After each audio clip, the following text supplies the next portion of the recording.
le monde du cinéma est en deuil. Jean-Paul Belmondo est mort ce lundi 6 septembre à l'âge de 88 ans, a annoncé son avocat à l'AFP. L'acteur, surnommé Bébel, était considéré comme un monstre sacré du cinéma français et le restera à jamais. En plus de 50 ans de carrière, il a enchaîné les apparitions télévisées et cinématographiques. Côté vie privée, il a eu de nombreuses relations, notamment avec Nathalie Tardivel. Mais qui était-elle ? Nathalie Tardivel, de son vrai nom, est née le 5 janvier 1965 à Paris. Très tôt, elle se passionne pour la danse et envisage d'en faire son métier. Ainsi, elle intègre la compagnie de ballet du danseur et chorégraphe Freda. Par la suite, c'est le journaliste Stéphane Collaro qui la remarque et lui propose de devenir une co-girl dans ses émissions Coco Boy puis Cocorico Cowboy. Dans les années 1980, elle fait ainsi ses débuts sur le petit écran. En 1989, la vie de Nathalie Tardivel prend un nouveau tournant lorsqu'elle croise le regard de celui qui deviendra son futur mari. Une rencontre qui change tout. Alors qu'elle se trouvait à Roland-Garros, Nathalie Tardivel a un coup de foudre immédiat pour Jean-Paul Belmondo.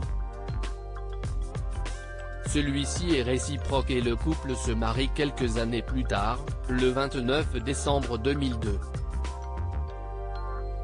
C'est à la mairie du 6e arrondissement de Paris qu'ils se disent oui.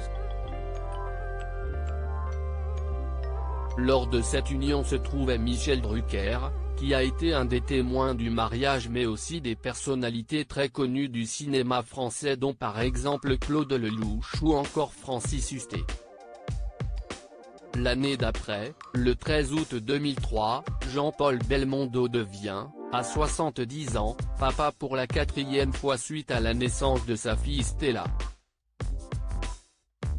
Après 20 ans de vie commune, leur divorce est prononcé en 2008. Nathalie m'a fait le plus beau cadeau qu'un homme puisse recevoir d'une femme, une petite fille comme Stella.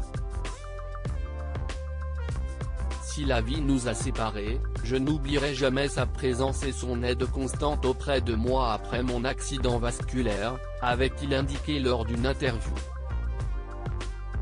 Une relation dont il avait gardé un bon souvenir.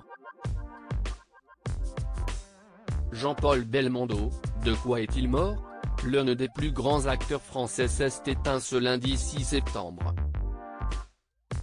L'état de santé de Jean-Paul Belmondo était déjà fragile à cause de l'AVC dont il a été victime en 2001. S'il s'était retiré du devant de la scène depuis plusieurs années, il était toujours très apprécié. Selon les informations de l'AFP, l'acteur serait décédé à son domicile. Concernant les causes de sa mort, son avocat n'a pas souhaité donner davantage de précisions, il était très fatigué depuis quelque temps. Il s'est éteint tranquillement, a-t-il conclu. Nul doute qu'il ne sera jamais oublié.